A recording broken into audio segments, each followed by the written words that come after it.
Get ready to do life and business on your terms and truly live your big ticket life.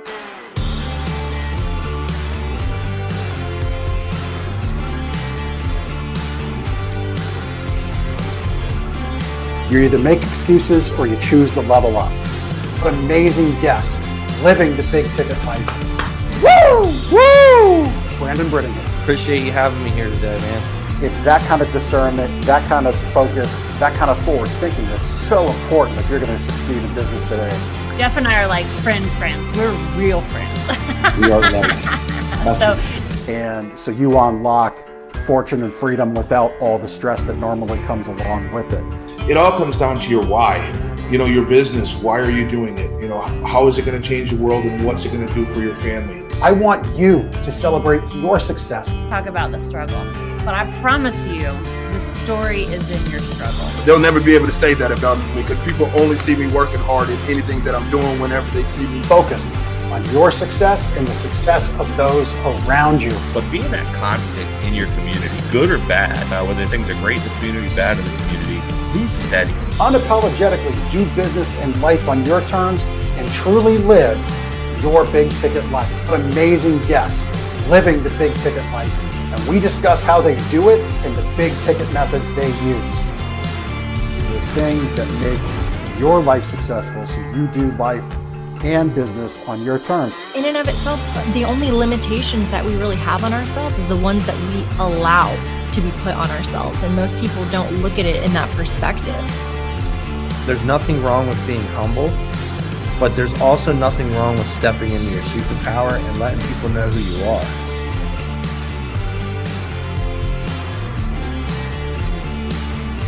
Get ready to do life and business on your terms and truly live your big ticket life.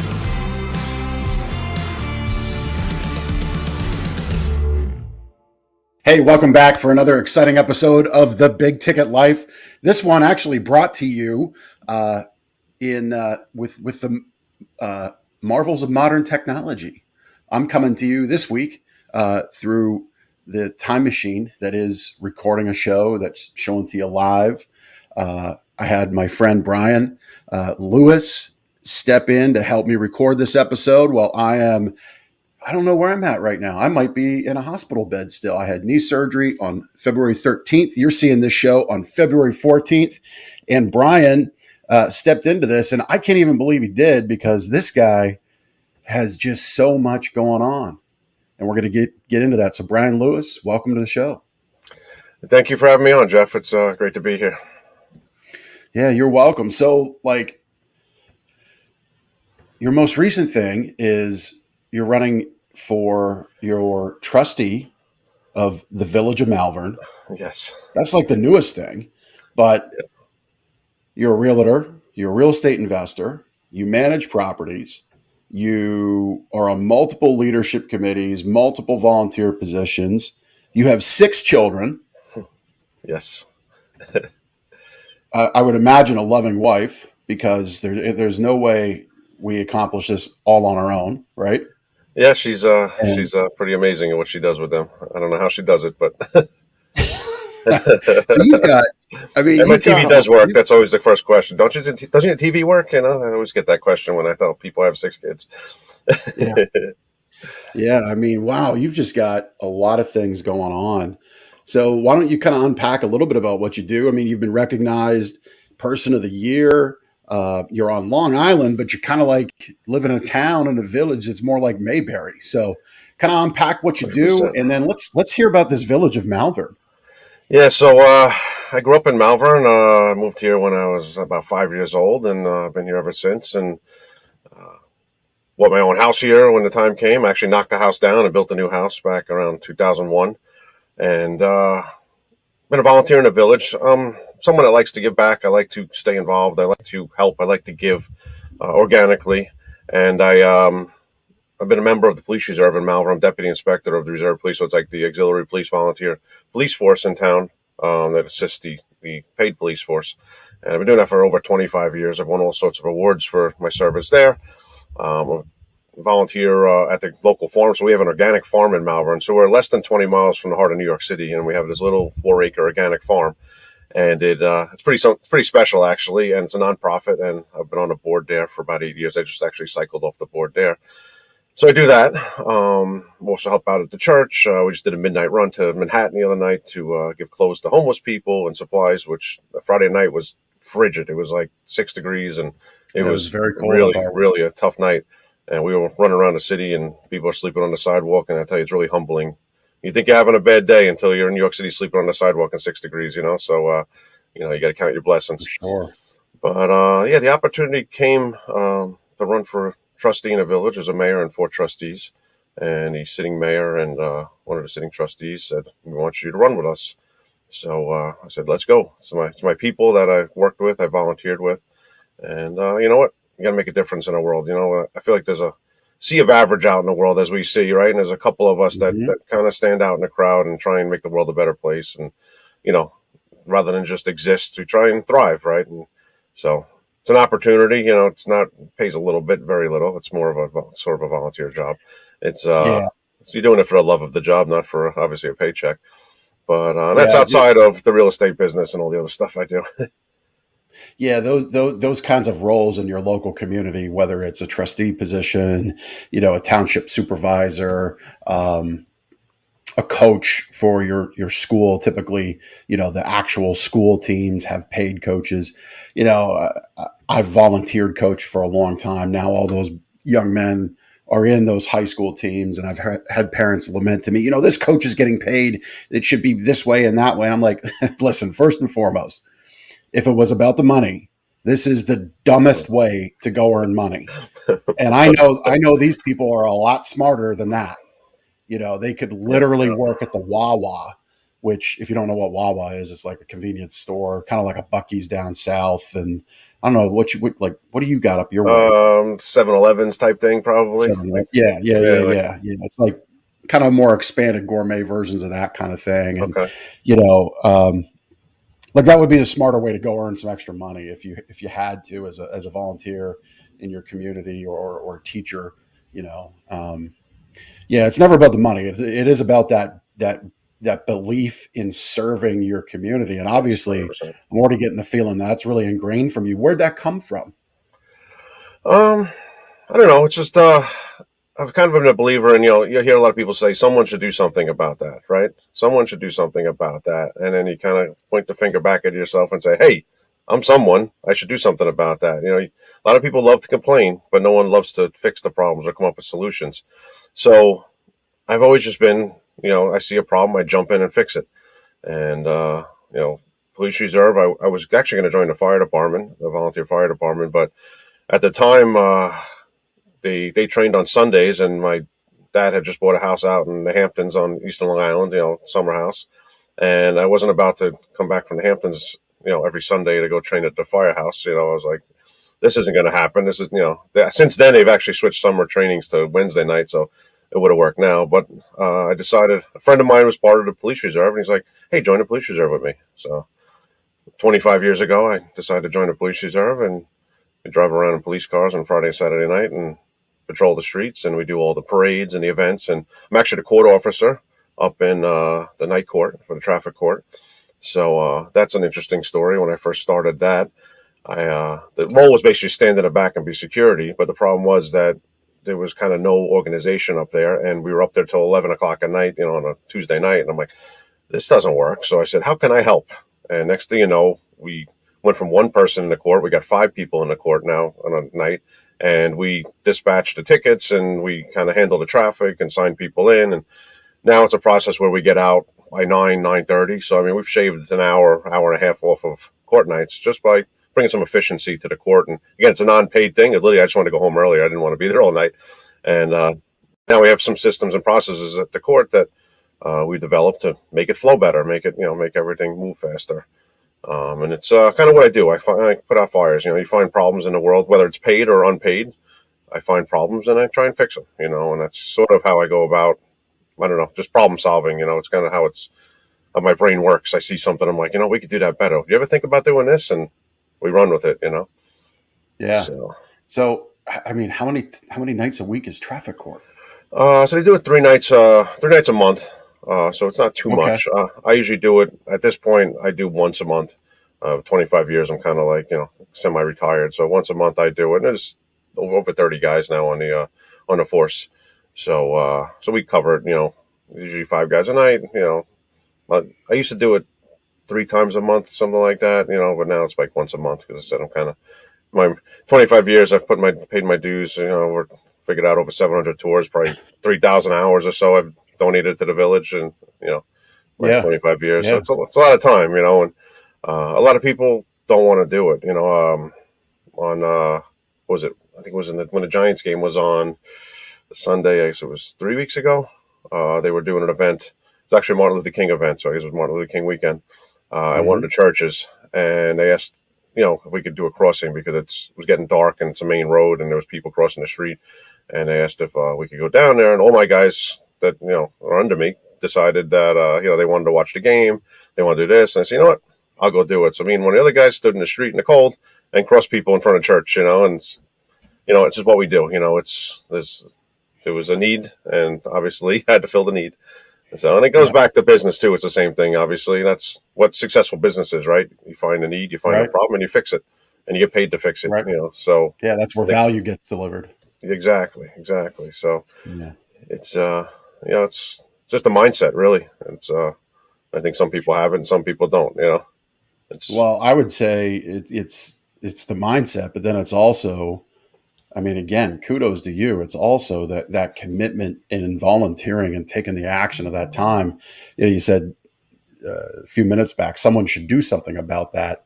My statement when I was volunteering heavily within the local youth sports organization, football, I would remind the parents, look, be the change you want to see, right? Which is from Gandhi. And I mean, seriously, like, this is all volunteer. And if you really knew the hours that go into this, like you see 90 minutes 3 times a week at night for practice, you see the hour or so your child plays the game, but you don't see the 2 games pre and post that game or around it. And you don't see the prep time, put away the equipment, and then all the off season time. There's a lot out there, and it's easy to point fingers, but be that change, do something about it, and be about it. And you're really hearing Brian, you really can't say I don't have time for that. I mean, man, I'm like, you're telling me about traffic court. I'm like, when's this guy sleep? That's the thing. I find a lot of people say I don't have time, and there's no such thing as not having time. You don't want to do it. If you want to do something, you'll do it. If you could be the busiest person in the world and your buddy say, hey, let's go out for a beer, you're like, all right, screw it, let's go out for a beer, because you want to do it. At that same time, you could have went and volunteered. Everyone says I don't have time for stuff, and that just means it's not important to you. It really is, we call that FYE, forget your excuses, and everything's an excuse. When you say you don't have time, that just means you're not interested. I mean, it's really what it comes down to, that's an excuse for I'm not interested. Yeah, I've had people, I've heard over the years, another way to think about I don't have time, rephrase it in your mind this way: I don't value what that time investment would yield. 100%. So I don't have time to go throw baseball with my kid. No. I don't value creating a memory with my son. Yeah. Think about that one, right? Yeah. Like, it's hard. Yeah. That's how you got to hit hard with yourself. And it's, folks like Brian and other high performers, they realize that time is finite, so they maximize most every opportunity with it. And it is that opportunity. So tell me about this organic farm, because that's really interesting to me.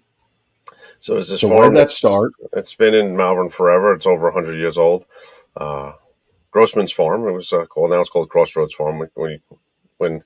So it's about 10 years ago now, a little over 10 years ago now. The original farmer, George Grossman, had passed away, and the kids didn't want to farm anymore, and the property went up for sale basically, and the community did not want to see, townhouses and condos and stuff go on the property because it's little Mayberry, small town USA.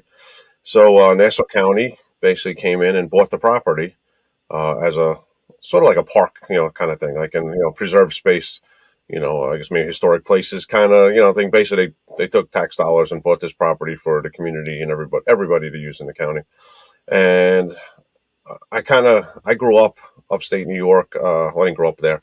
My grandfather, in his retirement, and towards the end of his, right before he was ready to retire, he bought this old farmhouse from the 1800s that was abandoned. And me, my dad, and my grandfather drove up to, it was Edmonston, New York. So it's up by Cooperstown, up in that area, Oneonta. And I guess it's central Western New York. And I know where Oneonta is. That's out there. Yeah, that's Western New up York. In that area. So it's a good 4-hour run, I'd say. And we drive up there every Friday night, and we'd work on a house all day Saturday, all day Sunday, and come back Sunday night late and Iron Man it every weekend. I mean, for a lot of years of my life, not every weekend, but a lot of weekends, we would go upstate, working on the house with Grandpa. I learned everything: plumbing, electric, building, and they really didn't hire anybody. I'm a third generation tin knocker, so sheet metal worker, HVAC world. So I actually carry a union card for Local 28 in New York City. So that's kind of how I grew up in the industry. I grew up as a contractor on job sites. I was always watching what everyone did, learning, and I'd see how this was built, and I'd see how this was wired, and I always kind of like figured it out. Like, if someone could do it, so can I, type thing. And so years of going up there and basically learning how to rebuild this, ancient house. Lots of fun times looking back now with Dad and Grandpa, and bonding times. I learned a lot about that. So I grew up near this farm. So his house was across the street from the milk farm. They had lost the house to taxes, the farmers, so they were still operating across the street, and they still were milking the cows and doing all that stuff. But they had trailers on their property, and then this was across the street. This was the original family farmhouse, and they had lost it because they couldn't pay the taxes, so they lost it to tax auction. Kind of a sad story looking back at it, but it's that's life. a sad story everywhere. Yeah, it's farm life. It's sad. So. Yeah, my best memories were hanging out on a farm, going and seeing the cows. He had the Belgian show horses. He used to take us on hay rides around the neighborhood with the horses to exercise the horses. He's like, "Come on, you want to go for a ride?" The farmer across the street, and Bob. And so when this local farm kind of closed and then it got to be open, there was volunteers running it. I started hanging out there. It was like kind of reliving my past, And of course, then I start fixing stuff and doing stuff, and because I see problems. And hey, listen, do you want to get on the board? Hey, you know what? Why not? So then I was on the nonprofit board for a bunch of years. And in that process, I built hay wagons. We bought trucks and restored them, and, farm trucks. And we put a heating system, an air conditioning system in the barn. We put refrigeration in the barn. I mean, we've done ridiculous amounts of stuff that it was to the point actually where I was kidding around. I used to call the farm my other woman, because it stopped there so much that, my wife was kind of like, if I catch you at the farm again, don't come home. So right. Because sleep in that air conditioned barn. Yeah, because what the problem was? It's another full-time business. Farming's hard. I mean, it's really hard, and organic farming is ridiculously hard. And when you're basically doing it with volunteers, no one works. No one wants to work by the hour for $15 an hour and go dig holes. So it's really hard. It's really hard, and it became another business that I was running, or helping to run. And it was kind of like, if I don't put the time in, it's going to fail. I don't fail. So it really just became a whole another career that I was doing for free, which was insane. Right. But it's like one of those things, like, if I don't do it, it's going to fail, and I don't want to see it fail, so I have to do it. And at a certain point, I kind of gave up on it. I was like, I got to step away from it. And it actually, did cause problems in my marriage and stuff with not being around. And we can talk about that too. But it's sure. When you're an entrepreneur and you're a volunteer and you're doing all this stuff, and the wife's home with the kids and you're out. She thinks you're out playing, but we're in our heads. We're working. We're better in the community. We're making money. We're networking. We're doing whatever it is. Our goal is to provide for our family, but we forget the whole reason we're providing is to spend time with the family, to have catch with your son, all the things that a lot of times take a back seat to business when you're in the grind and you're trying to get that new business off the ground and you're trying to make ends meet. It's hard. In this area is ridiculously expensive to live. I mean, the property taxes, everything in the New York City area is just ridiculously expensive. So we make a lot of money, but it costs a lot of money. So we're all basically broke. So it's like, if you make $1 million, you spend $1 million, you're broke, So it's a struggle, especially with 6 kids. So yeah. So the farm you were able to kind of step in with the community, with the county. The county buys it. You kind of helped have everybody see the value in it. So today it operates as an organic farm. Yeah, so it's 10 years in operation, and it's operating on its own, barely. Every year is, we're going to make it another year type thing, and somehow someone makes a donation, and we pull through, and it lives to see another year, and it's tough. Yeah. So where does the produce go? Like, well, I guess let me ask this: is it just produce, or are there animals, livestock on the farm? We did have some animals on the farm. It was more of a guy that had a petting zoo, and he sort of rented space. Well, he actually freeloaded space. So he had animals on the farm, and it was supposed to be get everything in writing. It was supposed to be a joint venture where we were going to give him space, and he was going to do petting zoos for us. Well, we gave him space, and then he decided he was going to charge us for petting zoos, and I said, no, that wasn't the deal. And it was a whole, back to get everything in writing type thing. We did it on a handshake, and and then people were complaining the animals weren't being taken care of properly, and they were yelling at us, and like, they're not our animals, and it was a whole debacle because we didn't get it in writing. We did a handshake deal. So that's, you learn lessons every day, That's right. But now that guy kind of retired. So the animals are off the farm. But for a while we had chickens, we had ducks, we had a pony, we had pig, we had all, but more petting zoo type stuff, Gotcha. And then we grow the organic vegetables and sell them out of the store. So, okay. So that's very cool. So you got your own little, is it right here, 4 acres? About 4 acres, yeah. So very cool. Yeah, so that's neat. You don't hear about that too often. Community gardens, you don't hear about that too often in suburbia or even out in like more of the rural areas where people come together. And you're doing it on Long Island. Yeah, like literally less than 20 miles from New York City. So it's yeah, that's pretty wild. Yeah, it's definitely pretty wild. Wild. Yeah. So so I've heard HVAC, card carrying union member. You're obviously in real estate. How do all those businesses blend together? Are they all active? So family business in the contracting world. We own a heating and air conditioning company, and was a part of that since I graduated engineering school in '99, and I went to work for the family business and was there every day. When I started out as project manager, and then I got into the AutoCAD drawing design and the shop drawings for fabrication drawings for the ductwork. So we'd get a drawing from an engineer. It's the I call it the dream of the engineer, because it usually didn't work, and I'd have to make his dream into reality. Take that one line single. I want to put a diffuser here, and I want to put a grill here, and I'd have to actually make it fit in the ceiling. We do a lot of renovation work in Manhattan, so you're dealing with old buildings, low ceilings, low beams, and you got to fit these air ducts in and around. So I'd spend 7 to 5, pretty much 5, sometimes 6 days a week, sitting at the computer, just plugging away, doing AutoCAD drawings, which it's tedious, it's boring, and for someone that's like ADHD, like, it literally was torture trying to concentrate on sitting there. And I started flipping houses in the process probably a little over 20 years ago. Growing up, my dad taught me how to flip cars. So when I was 14, 15, my dad's like, oh, see that car and driving no plates? Go knock on the door, see if they want to sell it. Knock on the door. Hey, listen, you want to sell that car? I'll give you $100 for it. And I take the car for $100. We drag it down the block. I clean it up, make a run. I'd sell for $500 back in like the 90s. This was. So everyone loved the station car, commuter cars, basically junk cars.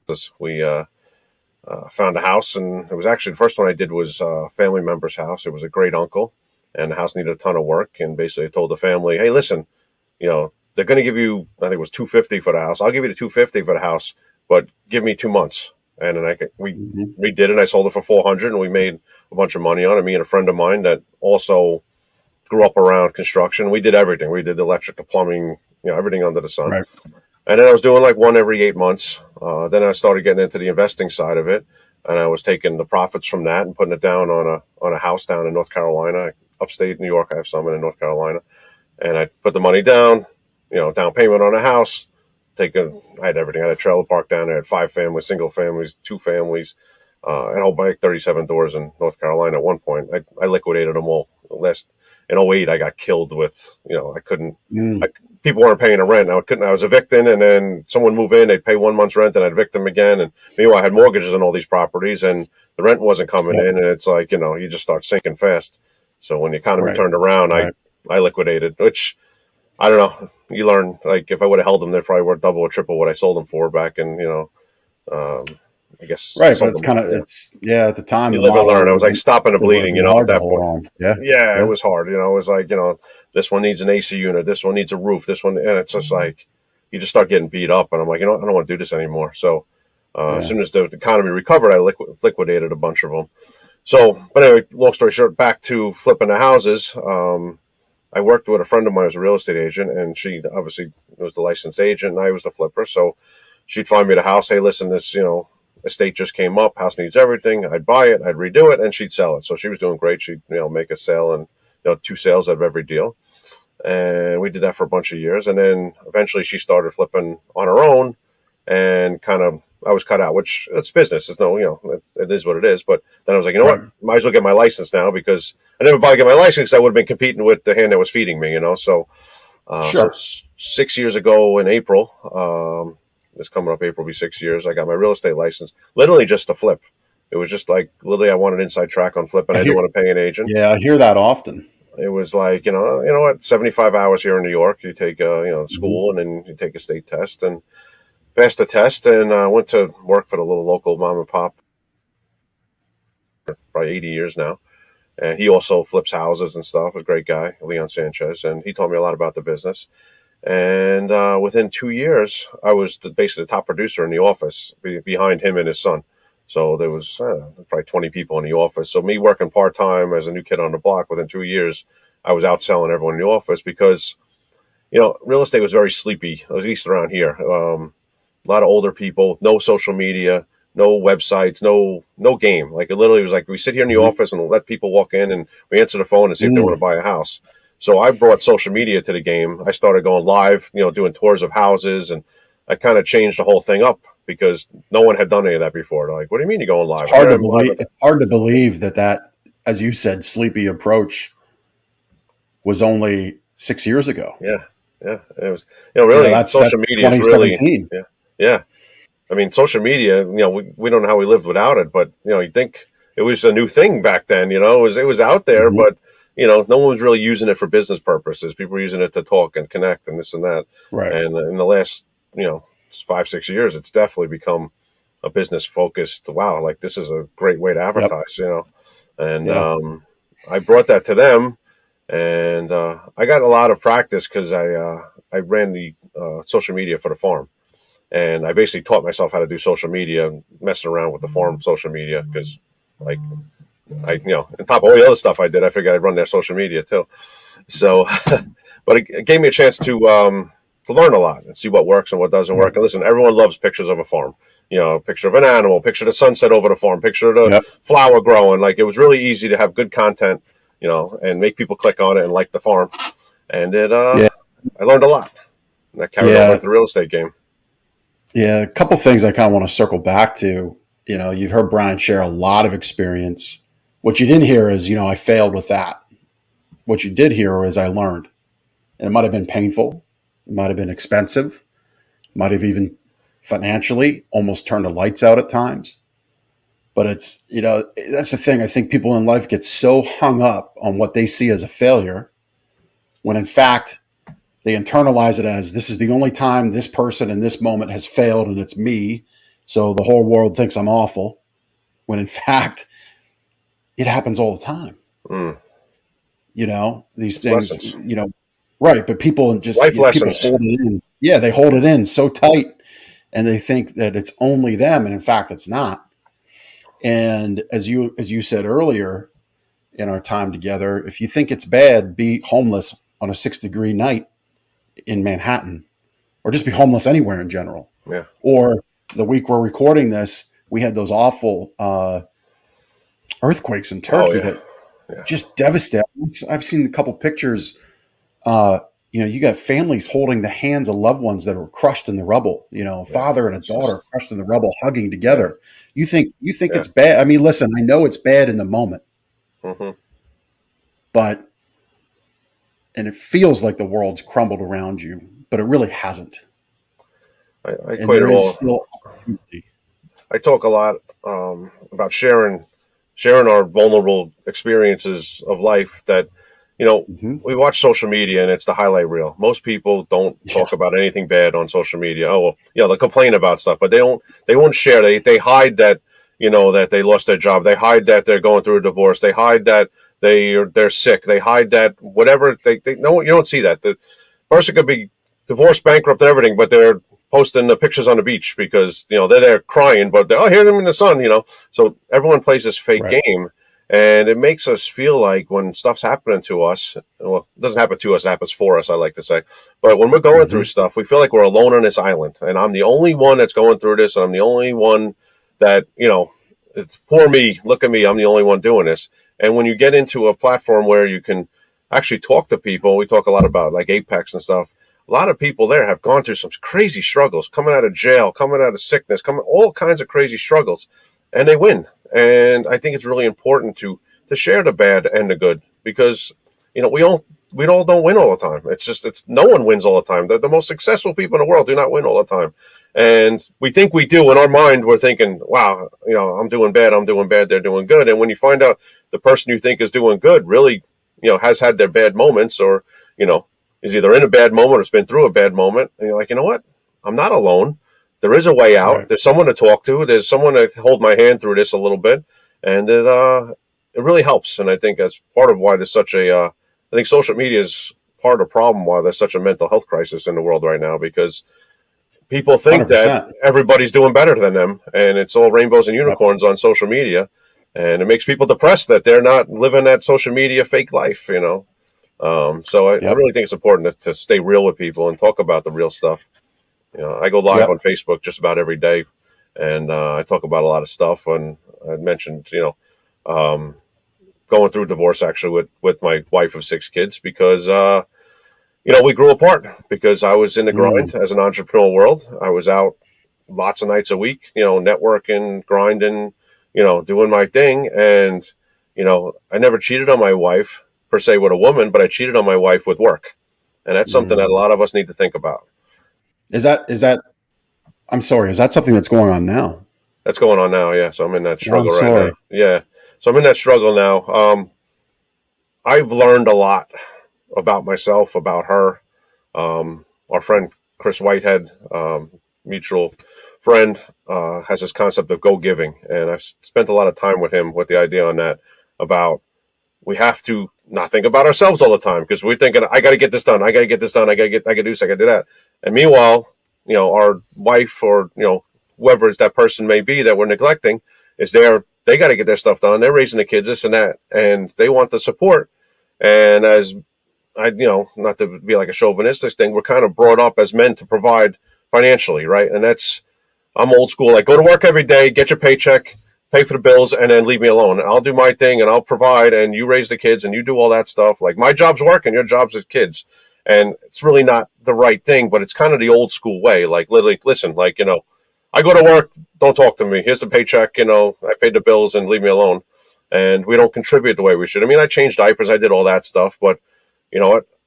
I should have been there more. I shouldn't have been at the farm, running another business for free.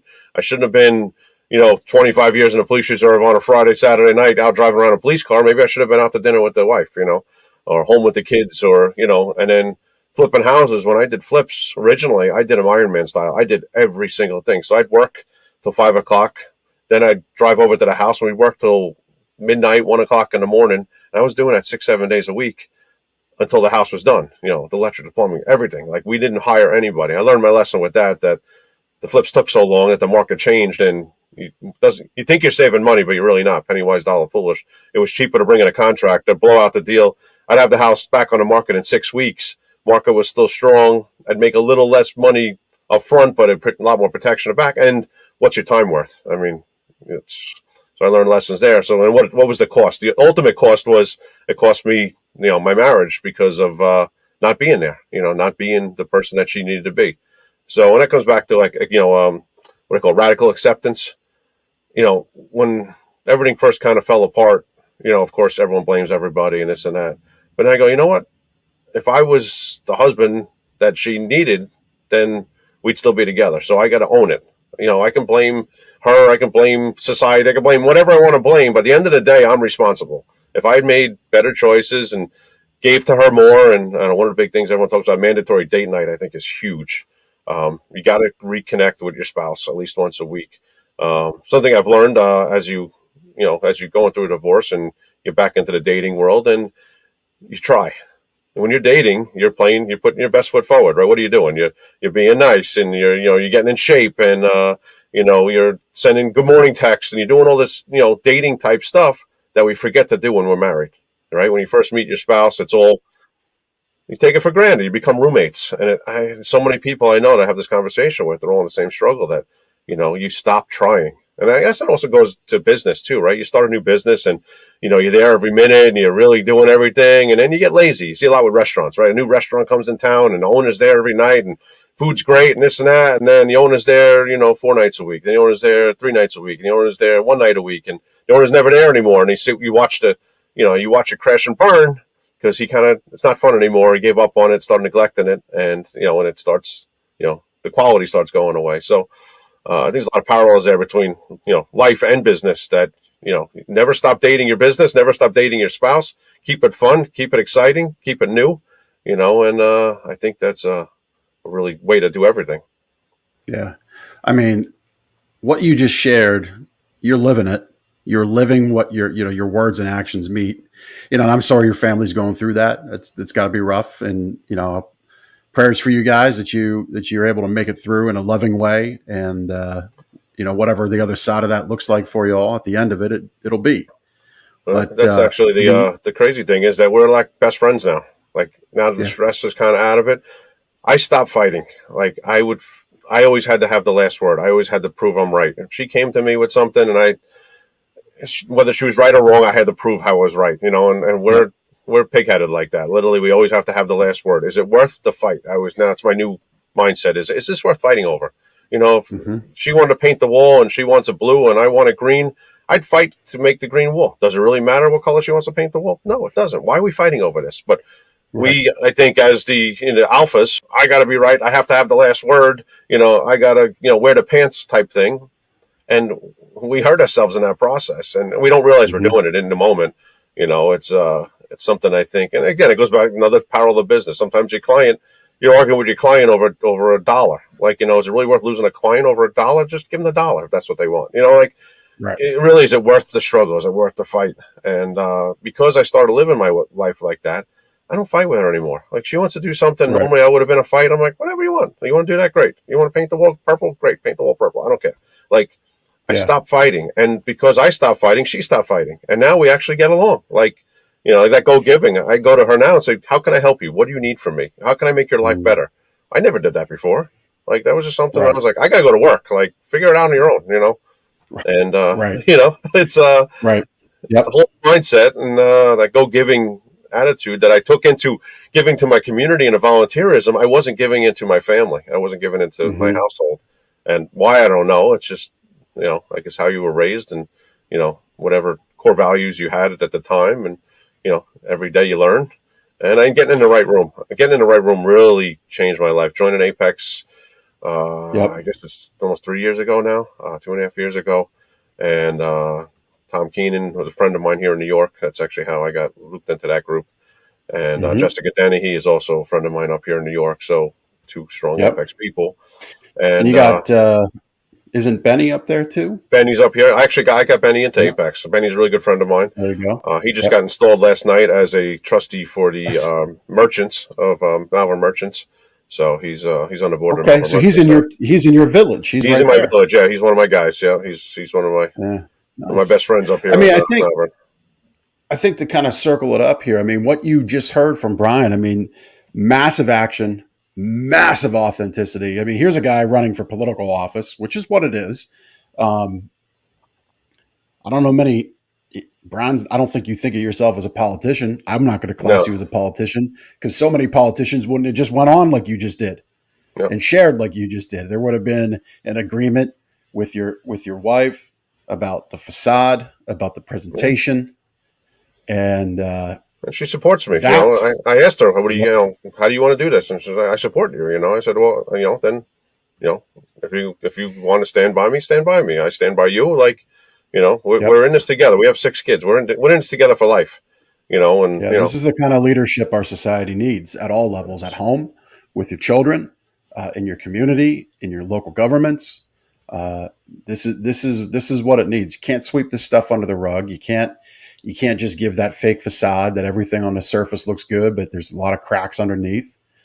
You just can't do that at all.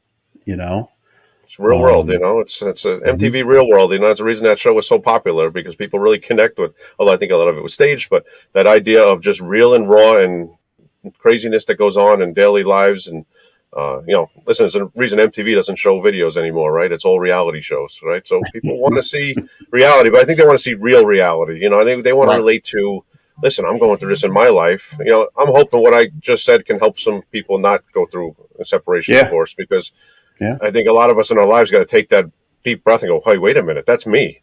Like I did. I was like, when this started going on, you're like, Yeah. why me? I'm alone on this island. And then I talk to other people, that have gone through it. And, even a Ryan Stewman Hey, has been through divorce. And, Yep. actually Ryan spent 45 minutes on the phone with me talking about the divorce Mm. and whatnot. I thought it was honestly awesome. Out of the kindness of his heart, Yeah. he's like, dude, you all right? And I go, not really. I told him what was going on. He's like, you want to get on a call? And he literally spent 45 minutes on the phone with me talking about going through all this. And it was awesome of him to do that. I really, That's obviously, great. the power of, Yeah, I know. yeah, he's, Yep. for him to take 45 minutes out of his life to get on a call with me, I just thought was awesome. And I think Right. that's part of being real. I think it's part of being a real human, being a real person. Really, there's this business and there's all this other stuff, but at the end of the day, we're all humans. We're all real people. We all one big family. It's like we're all the same. Rich, poor. Whatever nationality, whatever country, wherever you came from, we're all the same at heart. Hmm. Yeah. Yeah. 100%, man. I think that's a great spot to wrap up. Appreciate your time. Good luck with the trustee run. Are Thank you, you? Doug. Is there a competition for that, or is this? So the spot I'm going for, it's the best 2 out of 3 right now. So Okay. it's the 3 guys running for 2 spots. So um, it's it's politics, it's local. It's difficult because the guy the 2 other guys I'm running with. One is my friend Carl, who I was on the farm board with. We did a lot, big Mhm. volunteer in the village. He was actually in all the Boy Scout pictures. Another giant volunteer in the village.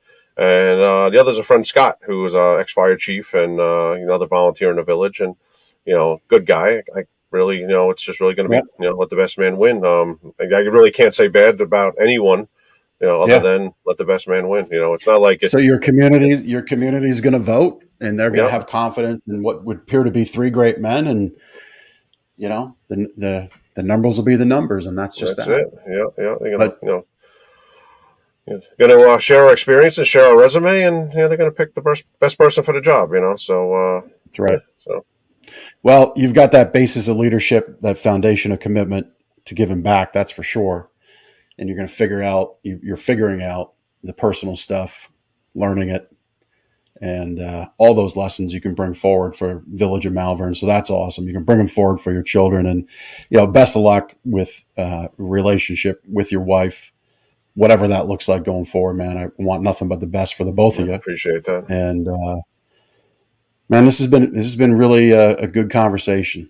Really appreciate Stuff. all you do for your people and the people around you. We didn't get to talk about, you said your church. I know that's important to you because you listed it.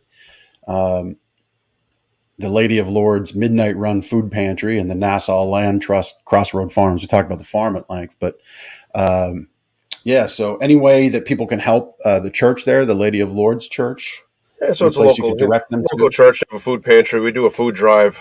It's actually just kind of because I'm a competitor. Quick story: they started this thing. They call Shocker. it the super scavenger hunt. So right around Easter, basically we go door knock and we ask people for food. Like, hey, listen, you got a couple cans of food. Whoever gets the most weight wins. And so there's Mhm. teams, and they divide the town up into a dozen teams, and you get a couple blocks apiece. And because I'm a competitor, the first year I did it, and we got I don't know, 102 pounds, something like that. I'm like, oh, we did good, and they all together maybe they got 1,000 pounds. So then I started flyering my neighborhood. Hey, listen, we're coming Saturday. Have food ready for us. Then the Mhm. next, so that year we won. We had a lot of food. So then other people started doing it. So I'm like, all right, what's my competitive edge? I'm like, all right. So I went back to them with the flyers. Like, we won last year. We need to win again. Like, I need more from you guys this year because I don't want to get beat by everyone else. So next year it was 2 bags out on the front porch. Well, then I got a little creative and I said, well, my house is on the list. So I'd go to Costco and get a skid of peanut butter and jelly and start the day off with it in the back of my truck. So then we were blowing people out of the water. I mean, like, so we're like, bringing back thousands of pounds. I got a pickup truck with a trailer on the back, the truck's squatting, and I'm rolling in. Everyone's like, I beat you this year. Like, there's no way you beat me. Like, because I know I got like 1,000 pounds of peanut butter and jelly in the back of my truck. So then they're like, oh, you're cheating. So the pastor of the church goes, listen, if he wants to spend $1,000 on peanut butter and jelly to win a $10 gift certificate to the ice cream shop, like, God bless him. So